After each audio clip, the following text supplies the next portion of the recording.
Hello everyone, welcome back to my channel.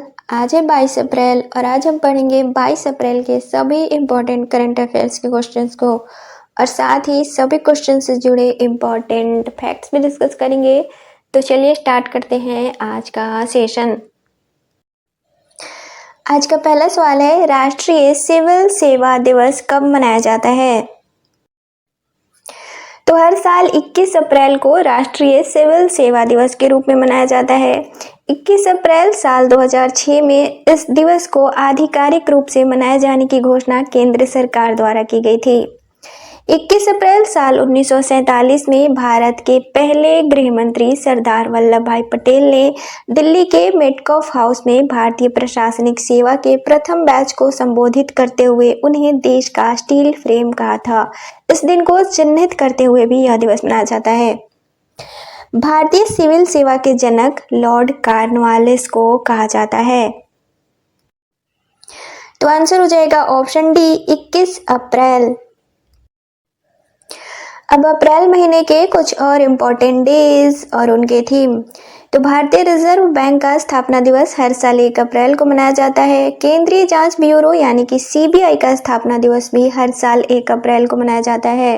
विश्व autism जागरूकता दिवस हर साल 2 अप्रैल को मनाया जाता है और साल 2025 के लिए इस दिवस की थीम है न्यूरो डाइवर्सिटी को आगे बढ़ाना और संयुक्त राष्ट्र सतत विकास लक्ष्य।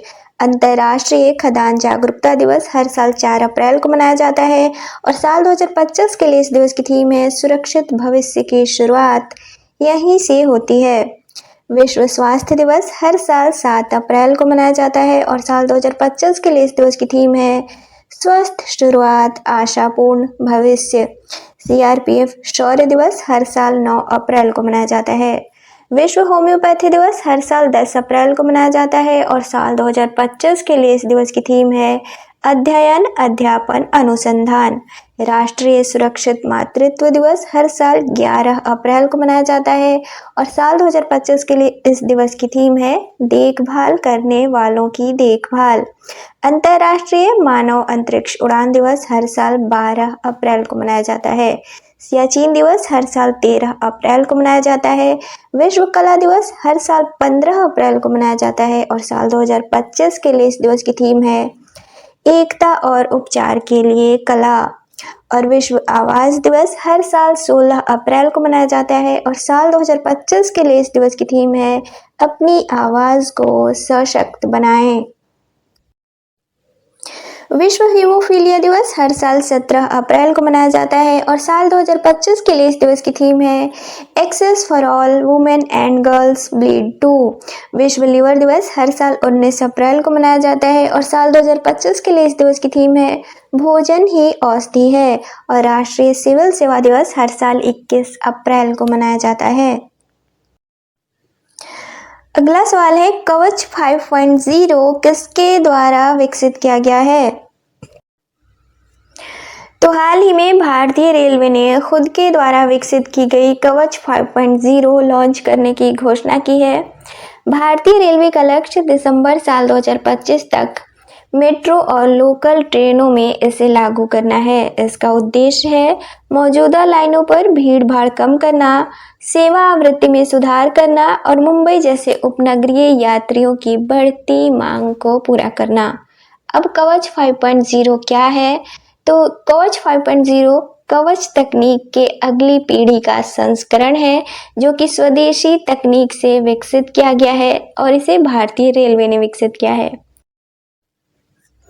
यह एक ऑटोमेटिक ट्रेन प्रोटेक्शन सिस्टम है जो ट्रेन ड्राइवर को स्पीड लिमिट में चलाने में मदद करता है।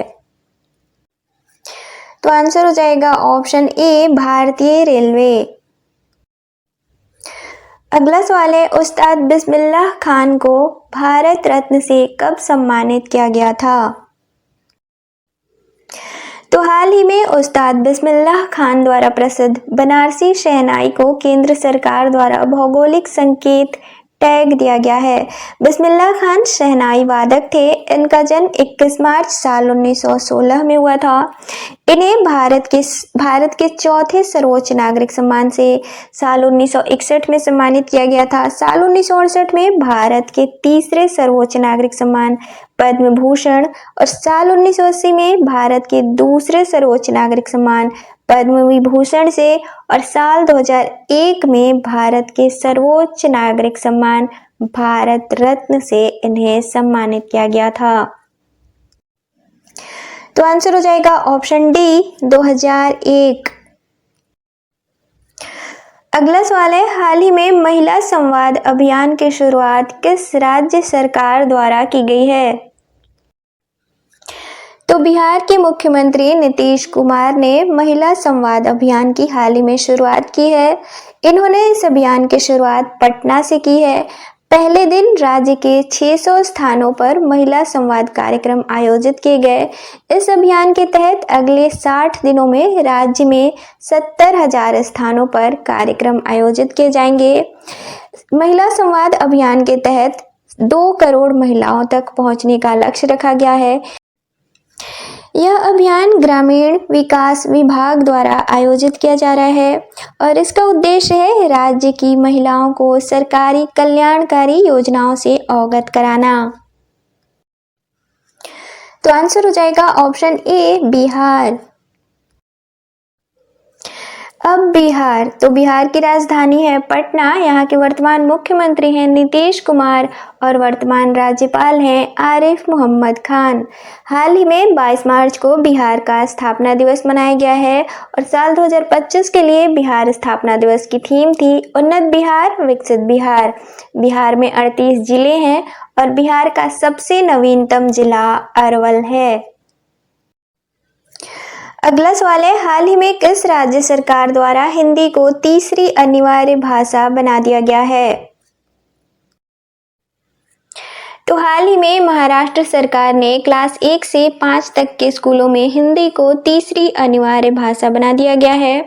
राष्ट्रीय शिक्षा नीति 2020 के प्रावधानों के तहत ऐसा किया गया है। राज्य में अभी तक केवल अंग्रेजी और मराठी अनिवार्य भाषा थी। अब न्यू एजुकेशन पॉलिसी 2020 3 भाषाओं या फिर त्रिभाषा सूत्र को बढ़ावा देता है।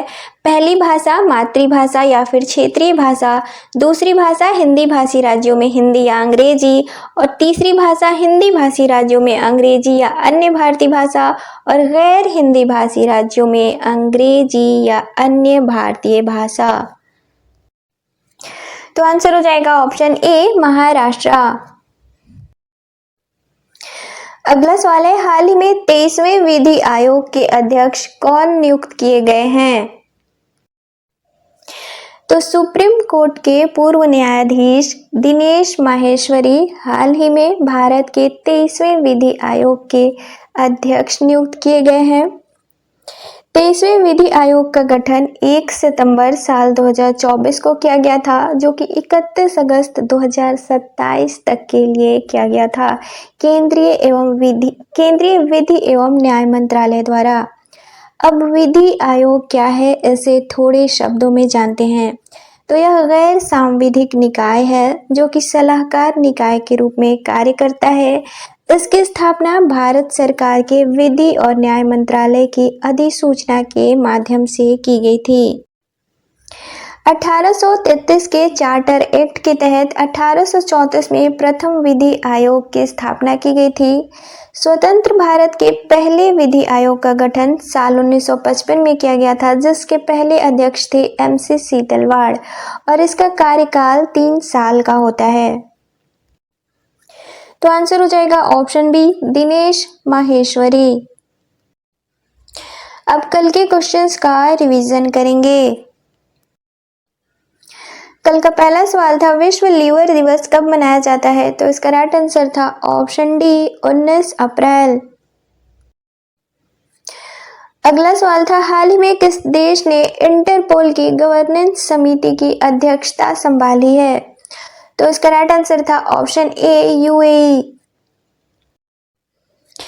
अगला सवाल था, हाल ही में किस राज्य या केंद्र शासित प्रदेश द्वारा ई सेहत एप्लीकेशन लॉन्च किया गया है? तो इसका राइट आंसर था ऑप्शन ए, जम्मू कश्मीर। अगला सवाल था, हाल ही में संस्कृति का 5वां अध्याय नामक पुस्तक का विमोचन किसके द्वारा किया गया है? तो इसका राइट आंसर था ऑप्शन सी, स्वामी अविनाशानंद गिरी।